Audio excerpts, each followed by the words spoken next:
E aí, sejam bem-vindos à Força de Aceleração. E hoje eu tô aqui para falar de 3 títulos que se interligam, então vai ser uma review tripla. Vamos começar com a Saga dos Novos Titãs volume 7, depois Crise Infinita, que tudo isso se liga, e terminando com a Saga dos Novos Titãs volume 8. É isso, bora lá.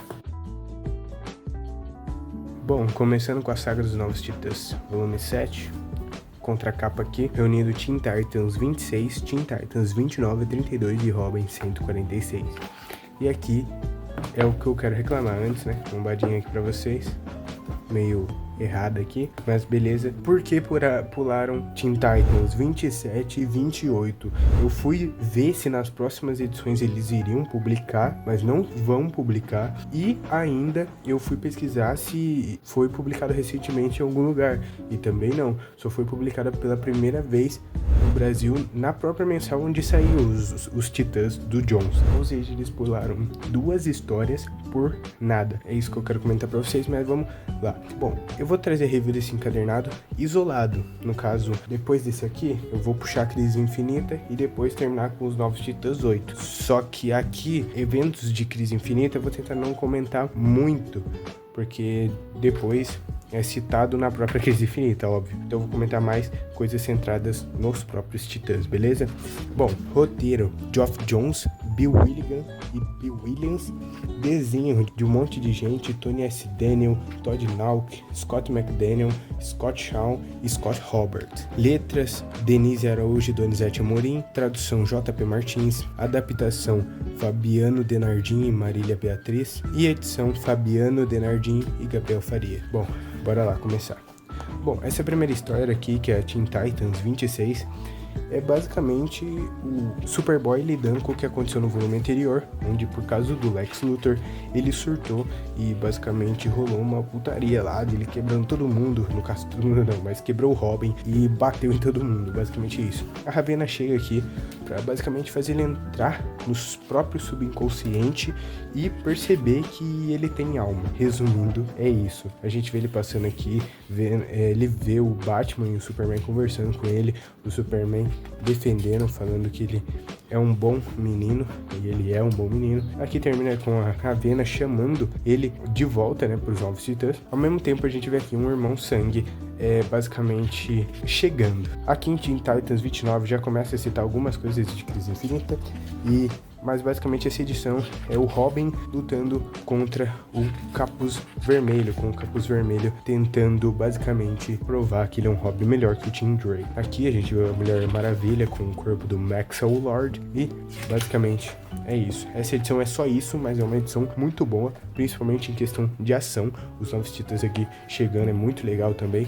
Eu tô tentando ser o mais objetivo possível, porque são 3 encadernados em um vídeo. Aqui em Teen Titans 10, a gente vai ver o Irmão Sangue chegando. Antes, é legal que em todo o encadernado tem isso de a gente estar acompanhando histórias do Capitão Coelho. E a história do Capitão Coelho conversa um pouco também com o que o Superboy tá passando. Nessa edição, que é o Achados e Perdidos, parte 1, basicamente o Irmão Sangue vai começar a atacar o planeta. Ele vai reunir seus próprios titãs com titãs mortos.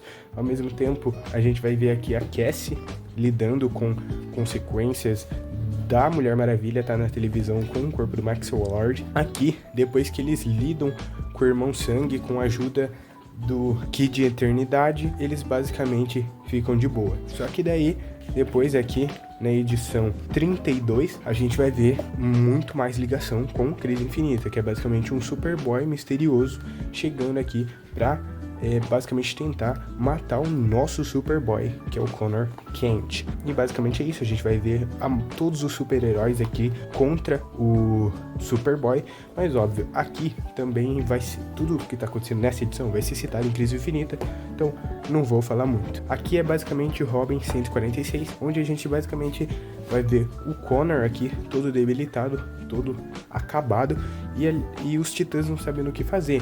Então o Robin pega e dá a ideia de procurarem uma cura em esconderijos do Lex Luthor. Então os titãs vão fazer isso.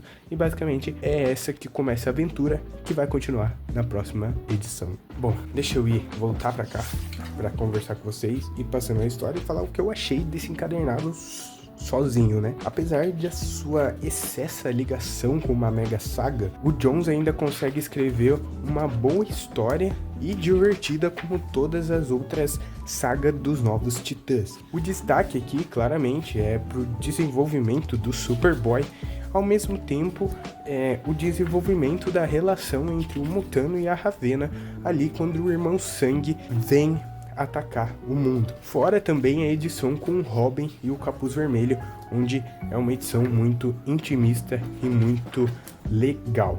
A arte aqui do encadernado, toda muito boa. Destaque eu dou aqui pro Tony S. Daniel, a mais fraquinha, apesar de ser, eu achar que, tipo, não é horrível, mas dá pra perceber que a mais fraquinha aqui é a da mensal do Robin, que é um traço muito juvenil, na minha opinião. Basicamente isso. Um encadernado ótimo. Não chega no nível da edição anterior, que é o volume 6, que eu amei, mas é um bom encadernado. Se for para dar uma nota para esse encadernado, eu dou um 7,5, vai. É basicamente isso. Bora pro próximo. Agora indo aqui pra Crise Infinita, que é o evento principal, né? Bombadinho aqui pra vocês. Clássica. Reunindo Infinite Crisis 1 a 7. Bom, abrindo aqui, tem a Guarda, Crise Infinita, todo mundo que faz parte, roteiro de Geoff Johns, desenho Phil Jimenez, George Pérez, Jerry Ordway, Ivan Reis e Joe Bennett, tradução João Paulo Liam Branco Martins, letras Leandro Luigi e Rodolfo Muraguchi e editor Leandro Luigi Dalmanto. Vindo pra cá, basicamente o que vai ser a história principal e que se conecta com as outras sagas. Bom, para quem acompanhou Crise nas Infinitas Terras, a gente sabe que no final o Alexander Luthor, que é o filho de um Lex Luthor do bem de outra terra, o Superman da Terra 2 e o Superboy primordial, todos junto com a Lois Lane, basicamente ficam presos em outra realidade. E aqui a gente vai ver o Alexander Luthor com os dois Supermans, basicamente querendo apagar essa realidade e trazer a Terra 2 de volta, que é o objetivo do Superman da Terra 2. Só que, obviamente, o Alexander Luthor tem um plano bem maior. Por que eles querem trazer, de volta tanto a Terra 2 ou criar uma Terra perfeita? Porque os heróis que ficaram vivos, basicamente, receberam uma Terra nova para eles viverem, eles basicamente não aproveitaram. E eu tenho certeza que o Geoff Johns quis fazer uma crítica aqui de como a Era de Ouro e a Era de Prata era tão mais simples as coisas. Tanto que aqui é citada várias coisas que não aconteceriam na Era de Prata, pois lá as coisas eram muito mais alegres, depois ficou tudo sombrio, como tipo a queda do morcego, a morte do Superman. E aqui, anteriormente, Crise de Identidade é o meu último review que eu gostei demais. Então, é uma crítica, a como os super-heróis, que sempre foi o símbolo de esperança e tal, os editores, junto com os leitores também, começaram a deixar os super-heróis mais realistas e mais sombrios. E basicamente o Superman da Terra 2 encarna o leitor, basicamente, pra mim, que não curte isso, que prefere os heróis clássicos, esperançosos, da Era de Prata e etc. Obviamente, eu preferi os heróis mais esperançosos, mais vibes Era de Ouro e Era de Prata, não vai impedir de eu gostar de uma história dark, porque isso aí vai muito de gosto, como eu gostei de Crise de Identidade, exemplo, Mas se eu fosse escolher, eu preferia uma história mais esperançosa, envolvendo qualquer herói, Não precisa ser também grandes sagas. O que eu achei em si da saga, que eu tô enrolando, falando, e não tô falando o que eu achei, Porque aqui eu tenho o tempo curto, são 3 reviews. Gostei demais, me passou muito a vibe, e esse era o objetivo, de Crise nas Infinitas Terras. Não é à toa que tem o George Pérez aqui também. Essa Crise Infinita é tão grandioso quanto Crise nas Infinitas Terras. E eu gostei demais. E eu senti aqui é melhor conduzido do que a própria Crise nas Infinitas Terras. Apesar de Crise nas Infinitas Terras ter muito mais importância assim que Crise Infinita, por tudo que acontecia na sua época, na minha opinião, Crise Infinita bem melhor escrita e conduzida do que Crise nas Infinitas Terras. E também muito mais épico, na minha opinião. Tem partes aqui que você, tipo, sente que tá assistindo um filme, você fica... Porra, vamos nessa, vamos. Eu gostei de toda essa vibe. Em relação ao Flash aqui, finalmente eu tenho o contexto, né? Porque eu tenho o encadernado onde o Bart assume o manto do Flash, né? E aqui a gente vê, né, que o Wally, junto com o Max, junto com o Johnny Quick e junto com a Linda e seus filhos, eles basicamente se sacrificam, né? Porque eles não morreram, eles foram parar provavelmente na força de aceleração. E o Bart aqui assume, né, o manto de Flash. O que aqui é bem feito, mas depois quando você vai ler a revista do Bart em si, eu não gostei. Se vocês quiserem que eu traga a review da revista do Bart, eu só tenho as primeiras 6 edições, no caso o primeiro encadernado da Eagle Moss, mas basicamente é isso. Se for pra dar uma nota pra esse evento inteiro, eu dou uma nota 10 de 10, porque eu gostei bastante de todo o evento. É bem grandioso, bem maluco, bem empolgante e é isso. Bora pro próximo. Bom, o último aqui, né, a Saga dos Novos Titãs, volume 8, que aqui eu vou poder desenrolar um pouco mais, né, porque tem acontecimentos que acontecem em Crise Infinita, que eu vou comentar agora, porque, obviamente, é mais importante aqui pra a revista dos Novos Titãs. Bom, roteiro: Bill Willigan, Bill Williams, Marvel Wolfman e Geoff Johns. Meu Deus, desenho é muita gente, eu não vou falar. Pessoal do Brasil aqui, letras: Donizete Araújo, Rodolfo Maraguchi, Valéria Calipo e Donizete Amorim. Tradução: JP Martins, Fabiano Denardim e Caio Lopes. Adaptação: Fabiano Denardim e Marília Beatriz. Edição: Fabiano Denardim e Gabriel Faria. Bom, aqui continua com Robin 147, que é o que acabou o volume anterior da Saga dos Novos Titãs, onde todos os titãs estão procurando uma cura pro Superboy. Essa edição aqui é bem qualquer coisa assim, eles ficam uma enrolação, uma perdição de tempo aqui, mostrando eles pegando a cura, mas independente, o importante dessa edição é quando eles conseguem a cura, eles dão a cura pro Superboy e basicamente é isso. Aqui, Teen Titans Anual 1. Aqui o negócio já é bem mais desenvolvido e é escrito pelo Marvel Wolfman com o Geoff Johns. Bom, a gente vai ver basicamente aqui o Superboy acordando e a maioria dessa edição, aqui tem um monte de texto que é basicamente falando sobre um pouco da origem do Superboy, mas também tem bastante contextualização do que tá acontecendo em Crise Infinita. Eu aproveitei bem mais porque eu fiquei intercalando, mas pra quem não vai ler Crise Infinita, eu acho que dá pra ler sozinho essas duas sagas dos Novos Titãs. Bom, depois que o Superboy acorda, a edição basicamente vai ser o desenvolvimento da relação entre a Moça Maravilha e o Superboy, onde eles até praticam aquele ato. Ao mesmo tempo, enquanto está sendo desenvolvida toda essa relação, a gente vai continuar, né, com o que está acontecendo em Crise Infinita, com o mundo em caos, etc. Papum. Aqui, depois de eles finalmente ficarem juntos, deixa eu pegar aqui, o Superboy basicamente decide ir pra frente de batalha com o Asa Noturna. E aqui é uma coisa que eu preciso falar mal de toda essa edição. Basicamente, eles intercalam aqui com a própria Crise Infinita. Só que você pensa, eles vão botar aqui toda a edição 5. Não, eles não botam toda a edição 5. Exemplo, aqui ó, 6 páginas de Crise Infinita 5, que basicamente é o final dela, só pra contextualizar o que tá acontecendo aqui nos Novos Titãs. Se for pra colocar, coloca tudo, já vai ter história repetida, por que não colocar tudo, né?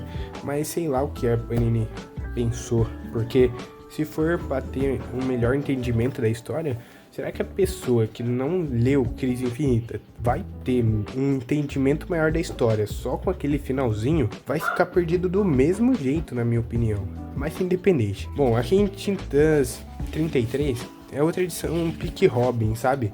É tipo, beleza, ainda tem um desenvolvimento aqui com o Dick e o Superboy, mas tirando isso, é só tipo, a edição serve só pra tapar buraco de Crise Infinita, porque aqui é onde a Moça Maravilha vai pegar poder com o Ares pra usar na batalha final de Crise Infinita, e o Superboy e o Asa Noturna vai chegar na batalha final. É basicamente isso, é o que eu falei, é só tapar buraco de Crise Infinita 6. Aqui é o final de Crise Infinita 6, onde basicamente não tem como fugir disso. O Superboy morre, salvando todo o universo. Daí, indo aqui pra Teen Titans 34, vai começar como se fosse uma nova fase, porque tipo, é um ano, aqui fala, um ano depois, e a gente vai ver o Cyborg acordando e descobrindo que os Titãs tá com uma equipe totalmente diferente, o Robin tá diferente, a Moça Maravilha tá diferente também, o Bart tá aposentado, a Ricardita também não tá mais nos Titãs. Isso é só uma edição de, sabe, aquela primeira edição de quando começa uma nova fase, que não fede nem cheira. Não é ruim, é boa, bem desenhada e tal, mas ainda não dá pra mim dar uma opinião boa assim, né, de uma primeira edição começando fase ainda, que é só apresentando basicamente o que vai rolar a partir daqui. Aqui termina com capas de crise de identidade. Essa capa eu gostei, de Teen Titans 34. Que esboçando o futuro, mais esboço daquela edição lá onde eles vão pro futuro e conhecem suas versões malignas. Uma edição que só vale a pena, na minha opinião, pela anual, que tem uma história que pra mim não foi descartável. Foi legal todo esse desenvolvimento com o Superboy, a Moça Maravilha e tal, mas tirando o anual, pra mim tudo aqui é descartável. Óbvio, né? Porque eu tenho Crise Infinita, entendeu? Então, as edições de Crise Infinita não foi aproveitado por mim, porque, exemplo, quando ia pra Crise Infinita, eu preferia catar o encadernado ali e ler, entendeu? Robin, uma edição pra mim descartável também, tampa buraco, assim como a própria Titãs 33, que é outra tampa buraco, e termina legal com o início de uma nova fase. Então, a nota desse encadernado eu vou dar o quê? Um 6,5, vai. Só de dó, mas basicamente isso. Eu vi deixa eu pegar aqui o resto dos encadernados. Eu vi no site da Panini, né, que a saga dos Novos Titãs acaba no volume 10, mas eu fiquei, mano, por quê? Beleza, tá um preço absurdo, mas não é nem isso que eu quero comentar. Por que não acabar na edição 46? Porque a saga dos Novos Titãs, no caso, o objetivo dela é trazer a fase do John, certo?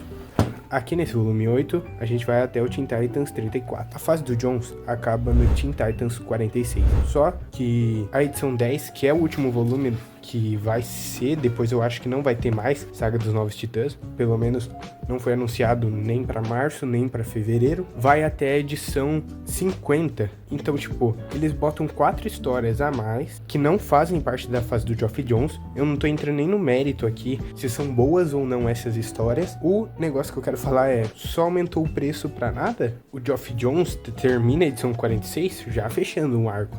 Então eu não entendi. Se alguém tiver uma explicação boa, comente aí. Mas basicamente é isso. Mesmo se você falar que a edição 50 é uma edição comemorativa, eu acho que a Panini só botou ali pra dar uma aumentadinha no preço, sei lá.